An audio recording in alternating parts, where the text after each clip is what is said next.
ओम शांति। 16/10/69। परखने की शक्ति को तीव्र बनाओ। आज विशेष क्या देख रहे हैं? परिवर्तन कैसे देखते हैं?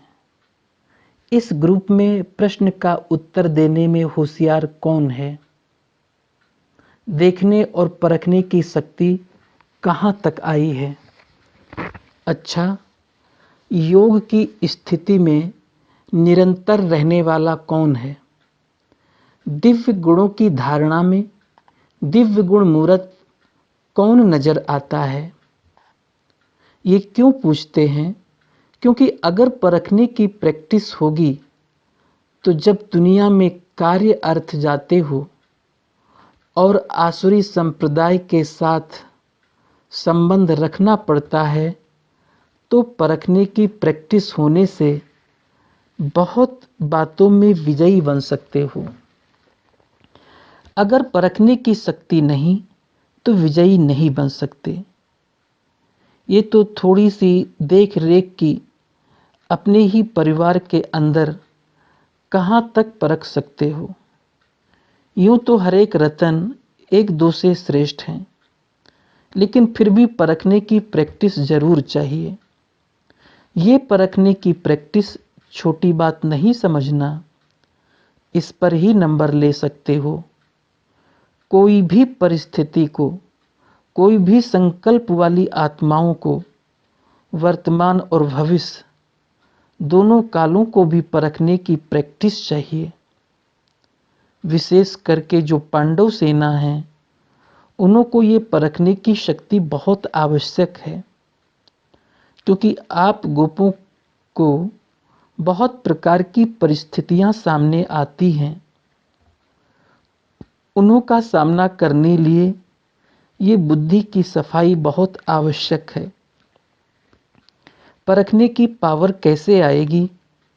उसके लिए मुख्य साधन कौन सा है? परखने की शक्ति को तीव्र बनाने लिए मुख्य कौन सा साधन है? परखने का तरीका कौन सा होना चाहिए? तुम्हारे सामने कोई भी आए, उनको परख सकते हो? हर एक ने अपना अपना विचार बताया। सभी का रहस्य तो एक ही है, अव्यक्त स्थिति व याद व आत्मिक स्थिति।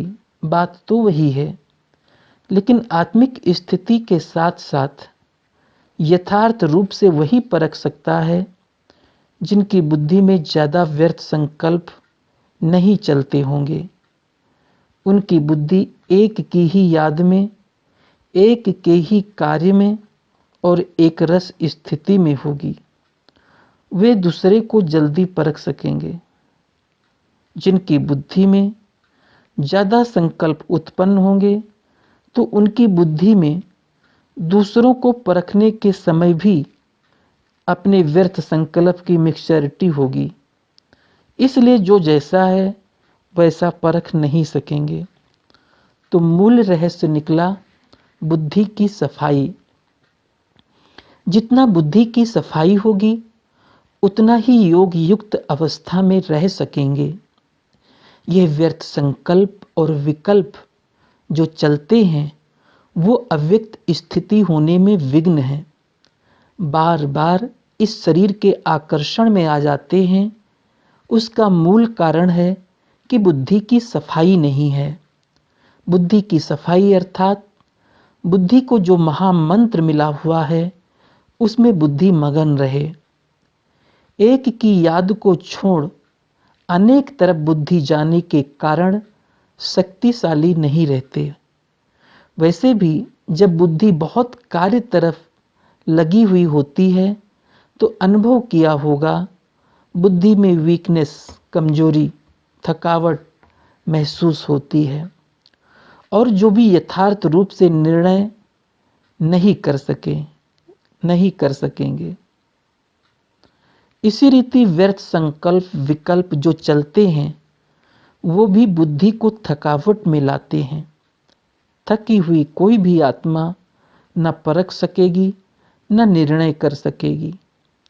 कितना भी होशियार होगा तो थकावट में उनके परखने निर्णय करने में फर्क पड़ जाता है।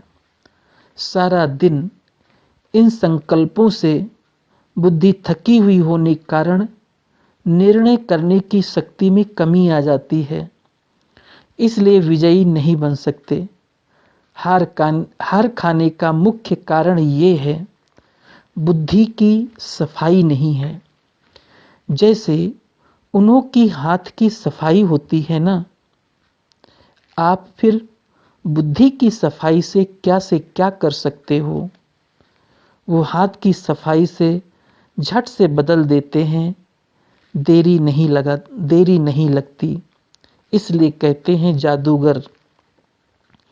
आप में भी बदलने का जादू आ जाएगा। अभी बदलने सीखे हो, लेकिन जादू के समान नहीं बदल सकते हो, अर्थात जल्दी नहीं बदल सकते हो, समय लगता है।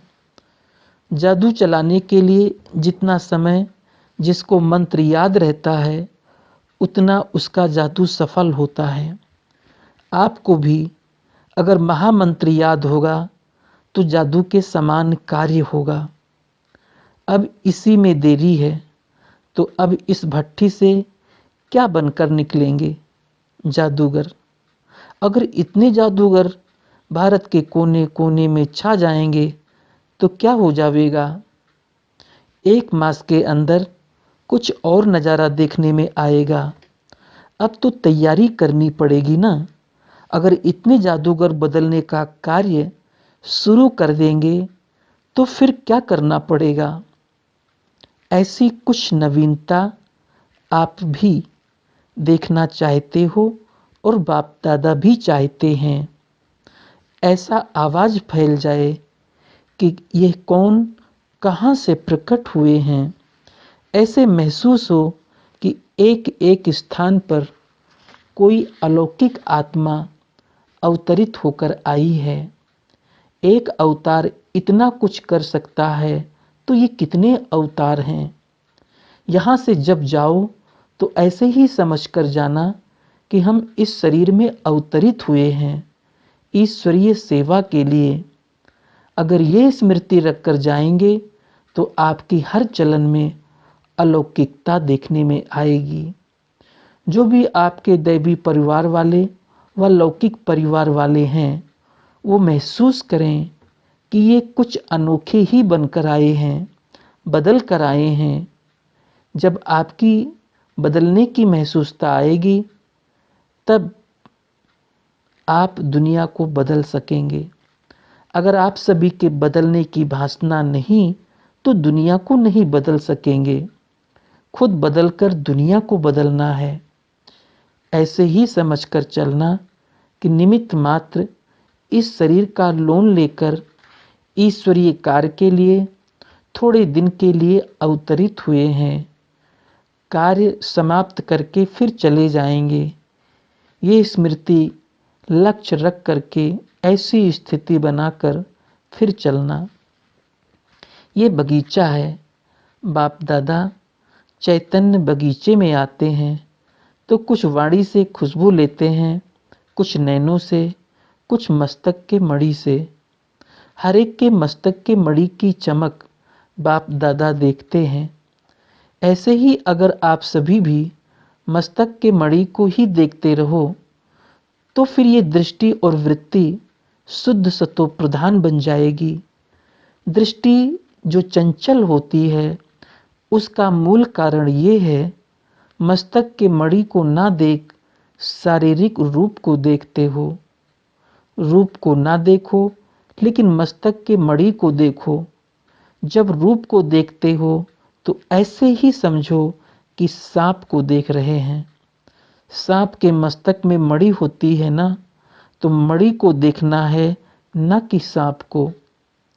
अगर शरीर भान में देखते हो तो मानो सांप को देखते हो। सांप को देखा और सांप ने काटा। सांप तो अपना कार्य करेगा। सांप में विष भी होता है।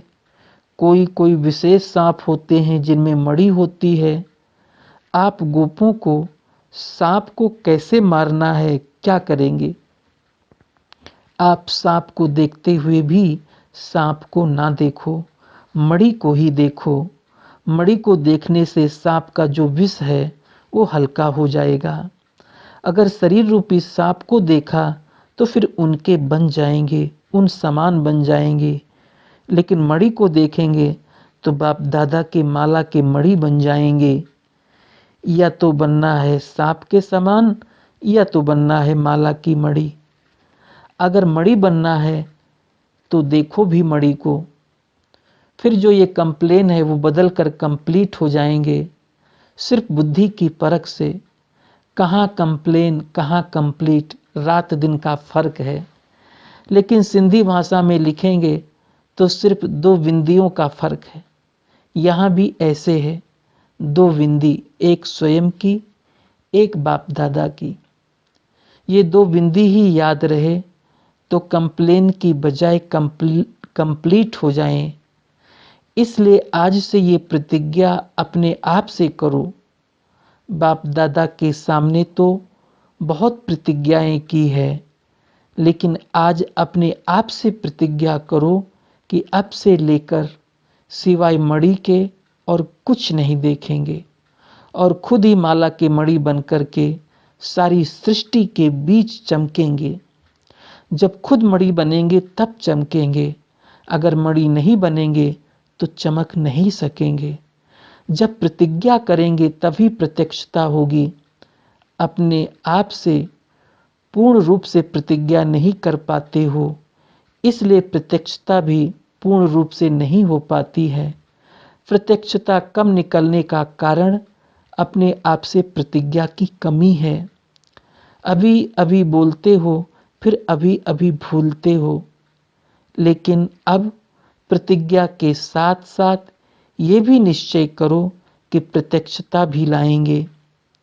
पांडव सेना है, ज्ञानी तू आत्मा, और शक्ति सेना है, स्नेही तू आत्मा। जो स्नेही हैं वो योगी हैं। अभी तो एक एक पांडव के मस्तक में उमंग उत्साह झलक रहा है। ये उमंग और उत्साह सदा एक रस सदा रहे। मेहनत जो ली है उसका फल दिखाना है। अगर मेहनत ली हुई यहाँ चुकतू नहीं करेंगे तो फिर सतयुग में वो मेहनत का फल देना पड़ेगा। इसलिए जो मेहनत ली है उसे भर कर देना। हर एक सेवा केंद्र से ये समाचार आना चाहिए, ये कुमार तो अवतरित होकर के इस पृथ्वी पर पधारे हैं। ऐसा समाचार जब आए तब समझो कि फल निकल रहा है। अभी ऐसी स्थिति की आवश्यकता है। जैसे बाप दादा लोन लेकर आते हैं ना, अभी तो दोनों ही लोन लेते हैं। थोड़े समय के लिए आते हैं, किस लिए? मिलने के लिए। वैसे ही आप सभी भी समझो कि हम लोन लेकर सर्विस के निमित्त आए हैं, थोड़े समय के लिए। जब ऐसी स्थिति होगी तब बाप का प्रभाव दुनिया के सामने आएगा। दोनों ही हिसाब ठीक किया है या लेने का किया है, देने का नहीं। 6 मास तक एक रस रहेंगे ना, कि 15 दिन के बाद लिखेंगे चाहते तो हैं लेकिन क्या करें, ये हो गया। ऐसी कोई भी कंप्लेन नहीं आए, फिर तो दीदी का काम हल्का हो जाएगा। आप खुद भारी होंगे तो सारा कार्य भारी हो जाएगा। बाप दादा की आशा कहें व शुद्ध संकल्प कहें, यही रहता है और रहेगा ही कि एक एक नंबर 1 हो। सारे कल्प के अंदर जो अब की स्थिति बनाएंगे वही तो अब के हिसाब से नंबर 1 है ना, जो वास्तविक संपूर्ण स्टेज है। इसके लिए कह रहे हैं सभी यही लक्ष्य रखें कि हम नंबर 1 जाएंगे। ये नहीं सोचना कि सभी कैसे नंबर 1 जाएंगे, इसमें महादानी नहीं बनना है। 2 बातें मुख्य याद रखनी है। एक तो मणि को देखना, देह रूपी सांप को ना देखना, और दूसरी बात अपने को अवतरित समझो। इस शरीर में जो अवतरित होकर कार्य करना है, इस शरीर में अवतरित होकर कार्य करना है। और एक स्लोगन सदा याद रखना कि जो बाप दादा कहेंगे, जो कराएंगे, जैसे चलाएंगे वैसे ही करेंगे, चलेंगे, बोलेंगे, देखेंगे। ये है पांडव सेना का मुख्य स्लोगन। जो कहेंगे वो सोचेंगे और कुछ सोचना नहीं है। इन आँखों से और कुछ देखना नहीं है। आँखें भी दे दी ना, पूरे परवाने हो ना।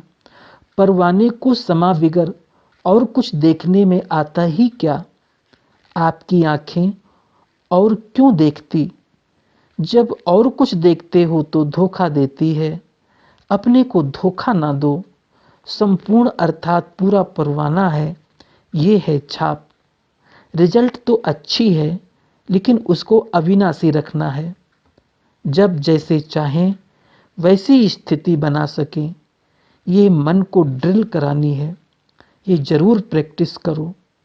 1 सेकंड में आवाज़ में, 1 सेकंड में फिर आवाज़ से परे, 1 सेकंड में सर्विस के संकल्प में आए और 1 सेकंड में संकल्प से परे स्वरूप में स्थित हो जाएं।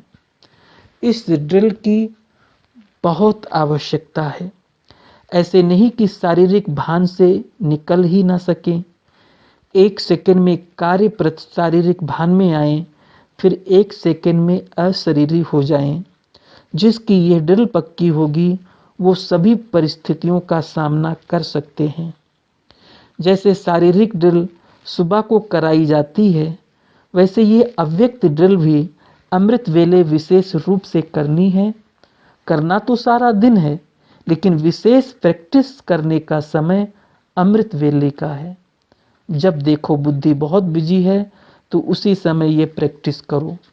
परिस्थिति में होते हुए भी हम अपनी बुद्धि को न्यारा कर सकते हैं, लेकिन न्यारे तब हो सकेंगे जब जो भी कार्य करते हो वो न्यारी अवस्था में होकर करेंगे। अगर उस कार्य में अटैचमेंट होगी तो फिर 1 सेकंड में डिटैच नहीं होंगे।